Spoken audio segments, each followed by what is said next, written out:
Il pense avoir de nombreuses preuves accablantes contre Gertrude, et celle-ci finit par céder et par avouer.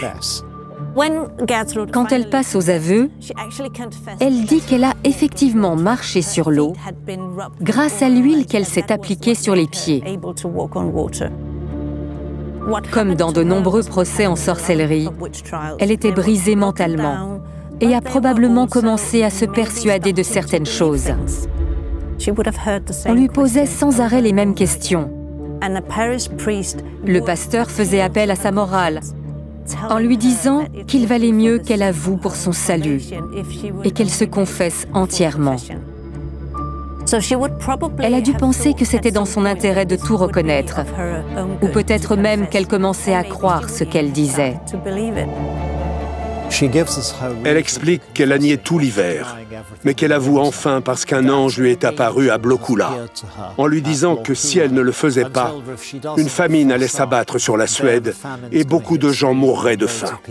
De cette façon, Gertrude se révèle comme une sorte d'héroïne patriotique qui inspire la sympathie et qui est digne d'être graciée. Les personnes en charge des interrogatoires de sorcières essaient toujours de découvrir le nom de toutes les paroissiennes impliquées. Elles cherchent confirmation qu'il ne s'agit pas d'un événement isolé, mais bien d'une pratique régulière. Dès qu'une sorcière était démasquée, le tribunal voulait connaître l'identité des autres sorcières qu'elle fréquentait. Gertrude confirme tous les récits détaillés déjà connus du culte de Satan, et elle affirme que de nombreuses autres femmes étaient présentes. Les accusés ne se contentaient pas de dire qu'on les avait emmenés au sabbat. Elle disait qui les y avait conduits.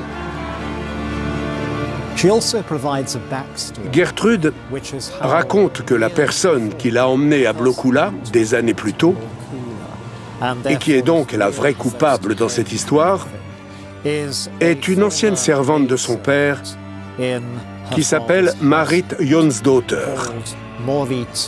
Ces accusations marquent le début de la chasse aux sorcières en Suède.